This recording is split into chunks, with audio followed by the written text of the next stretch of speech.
Yan ang ating perfect bite ng Fazea Chocolate Cake. Okay? Let's give it a shot.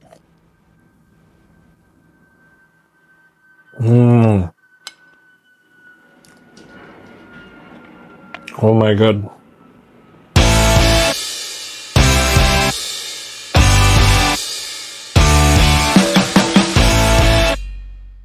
What's up? Rage here. Recently may nag-viral na chocolate cake. Ang tawag sa kanya ay Fazea Chocolate Cake from B. Laban. Siyempre, hindi tayo magpapahuli at susubukan natin yan. Ito. Okay, let's open it. So, I ordered the small ones. Okay, kasi matataas ang sugar ng mga tao dito sa bahay. At ayaw na nating tumaas palalo. Ayan, from Talabat, I got this for 35 dirhams. Okay? So, ito yung small. Wala sila nung large. Meron din kasing large. Nakita ko sa internet, it's 84 dirhams. Pero sa Talabat app, hindi siya available yata. So, I just ordered the small one. Meron din pala siya sa noon, pero nung tiningnan ko, it's sold out. Currently sold out. Pero sa Talabat, meron sila nung small. So, I got this one. Okay, so, buksan na natin. Wow! Oh! Wait, ayan. Okay, so, pagbukas natin, ito siya. Ha? Chocolate! Okay, so may kasama siyang card. Chocolate. Fazea Chocolate Cake. Chocolate Cake pala yung pangalan niya. Ito. Ayan. So, pwede natin tanggalin dito.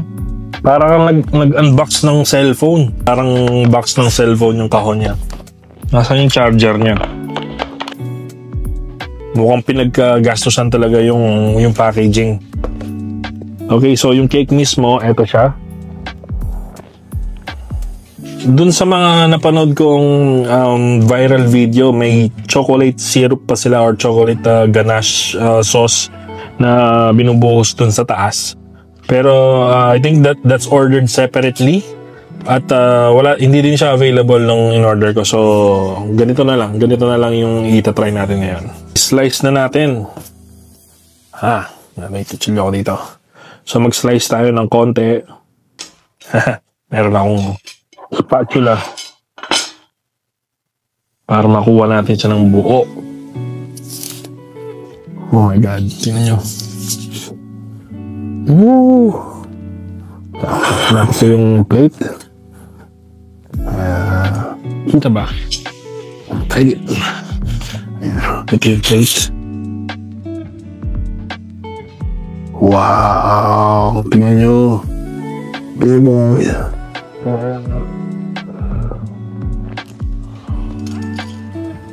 May kasamang spoon dun sa package pero dito na lang tinidor ko yung gamitin natin. Okay, nagkalat na naman ako dito. So ayan siya. Yung pinakataas na layer niya parang mga crispy ng chocolate. Yan, parang something na crispy, parang cereal, ganun. Tapos meron siyang ganache, konting layer ng ganache para dumikit yung mga crispy cereal. Tapos meron siyang chocolate cake. Tapos in between dun sa mga chocolate cake, meron siyang layer ng ganache. Okay. Yan, tignan natin siya na makukuha natin lahat ng layer. Yan ang ating perfect bite ng Fazea Chocolate Cake. Okay, let's give it a shot.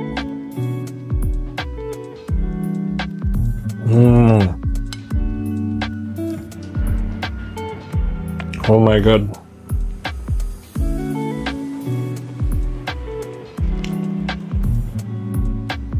Sobrang rich. Hindi yung rich na mayaman. Sobrang rich. Sobrang decadent. Very comforting. Napaka-moist nung chocolate niya. Nagdagdag ng ibang texture yung crispy na cereal doon sa taas.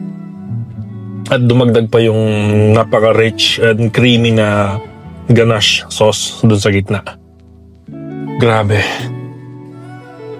Talagang comfort food na matatawag.